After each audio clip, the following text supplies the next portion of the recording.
Parshas Bamidbar. Sefer Bamidbar, both in Latin and in Bamidbar Meforshim, is called the Sefer HaMisparim, or Sefer HaNumero, the Sefer of a census, because Bamidbar, as well as in Naso, we're counting Klal Yisrael. The Haftorah, appropriately enough, from Novi Hosea, starts off with the famous words, V'hoya mispar b'nei Yisrael k'chol hayam. And it's tied to the Haftorah, to the Parsha, by this connection with counting. There's two psukim of the Parsha, are psukim which any boy who puts on tefillin, any man who puts on tefillin, knows his entire life. V'erastichli la'olam. I'd like to read you a story about how significant these psukim are, which we generally don't say slowly enough. The article is entitled Tefillin in Dachau.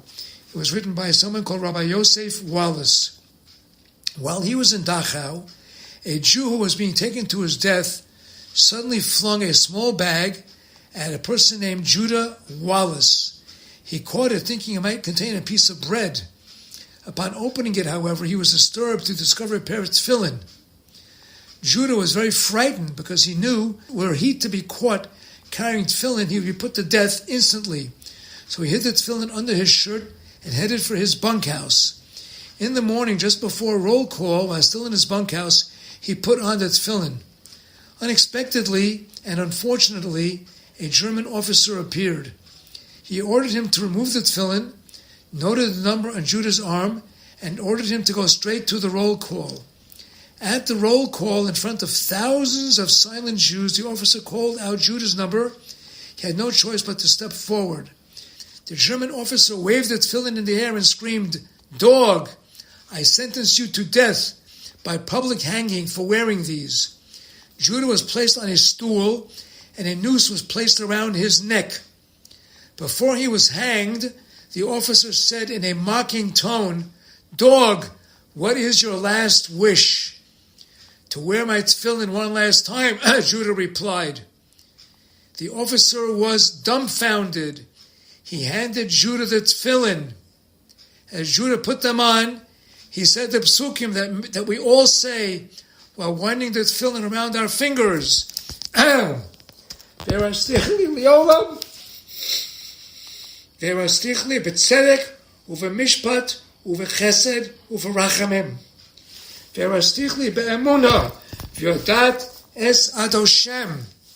I will betroth you to me forever, and I will betroth you to me with righteousness, and with justice, and with kindness, and with mercy, and I will betroth you to me with fidelity, and you will know Hashem. In silence, the entire camp looked on at the Jew with a noose around his neck and tefillin on his head and arm, awaiting his death for the crime of observing this mitzvah. Even women from the adjoining camp were lined up at the barbed wire fence that separated them from the men's camp, compelled to watch this ominous sight. As Judah turned to the silent crowd, he saw tears in many people's eyes.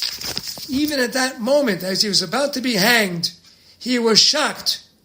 Jews were crying. How is it possible that they still had tears left to shed? And for a stranger, where were those tears coming from? Impulsively, in Yiddish, he called out, "Yidden, don't cry." With tefillin on, I am the victor. Don't you understand? The victory is mine. The German officer, of course, understood the Yiddish and was infuriated. He said to Judah, "You dog, you think you are the victor? Hanging is too good for you.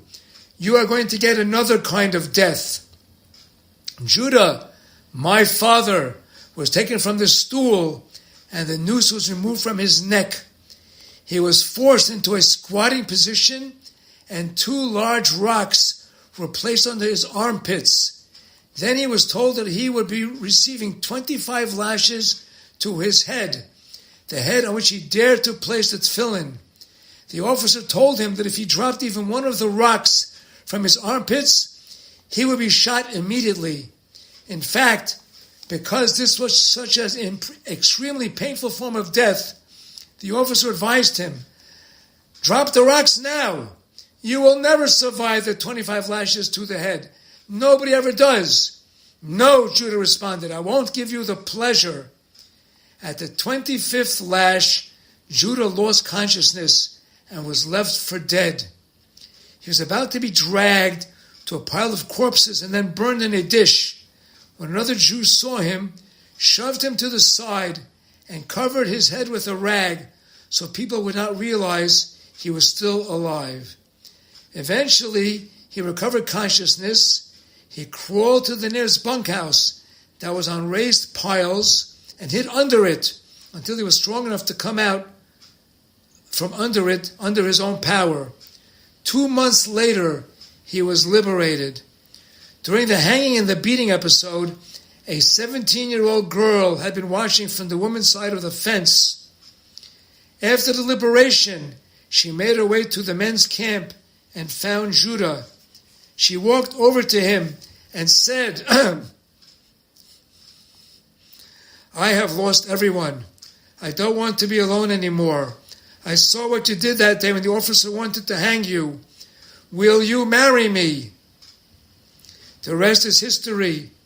The couple walked over to the Klausenberger Rebbe, Zatzal, Zchus Yagin Aleinu, and requested that he perform the marriage ceremony. The Klausenberger Rebbe, whose Kiddush Hashem is legendary, wrote out a ksuba by hand from memory and married them. I, Rabbi Yosef Wallace, their son, keep and cherish that ksuba to this day. After the above story appeared in Sichat HaShavua in Eretz Yisrael, L'Chaim's sister publication in Israel, a subscriber to the publication called the Sichas HaShavua office. Mr. Lasky, a 95-year-old man, asked for the phone number of Judah Wallace's son, Rabbi Yosef Wallace, who happened to be at the time the director of Arachim, a fabulous organization. When asked why he wanted the number, Mr. Lasky stated, "I was in Dachau together with Judah Wallace. However, I never knew that he survived the beating. I always wanted to thank him for letting me put on his tefillin in Dachau. Now at least I can thank his son." After receiving the phone call, Rabbi Wallace visited Mr. Lasky. Mr. Lasky then thanked him for the tefillin his father had lent him. "I am certain," said Mr. Lasky, "that the tefillin that I wore in Dachau protected me in the camp and gave me long life and health." Rabbi Wallace commented, "Until now, I never found anyone to validate my father's story. Now I have an eyewitness. The circle of history has now come full circle." As you all know, I always try to connect the first pasuk and the last pasuk of anything that I do. The first pasuk in the Haftorah, as I already said to you, is V'haya Mispar B'nei Yisrael. The last two psukim are Ve'erastichli B'tzedek. However, the pasuk before Ve'erastichli, which is nowhere near as famous, goes V'charati Lahem Bris Bayom Hahu. Hashem is telling the Navi to tell Klal Yisrael, if you behave and Mashiach comes through your schus, Im chayas asadi v'mofa shemayim v'remes v'adoma v'keshes v'cher v'melchama esh bor min ha'oris v'shkaftim v'avetach. Talking about Yemos HaMashiach. If we are able to be counted, even till this day, the Mispar B'nai Yisrael, that were zoiche, to be counted among those that fulfill HaKadosh Baruch Hu's mitzvos, Hashem tells us He will marry us forever. V'erastichli le'olam, v'erastichli b'tzedek u'v'mishpat u'v'chesed u'v'rachamim, v'erastichli be'emunah v'yodat es Hashem. What a haftacha, what a bracha. And we should think about that every time we put on our tefillin. Good Shabbos.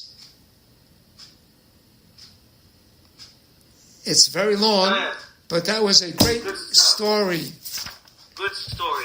It was worth waiting for. I gotta go. I got patients downstairs. Goodbye.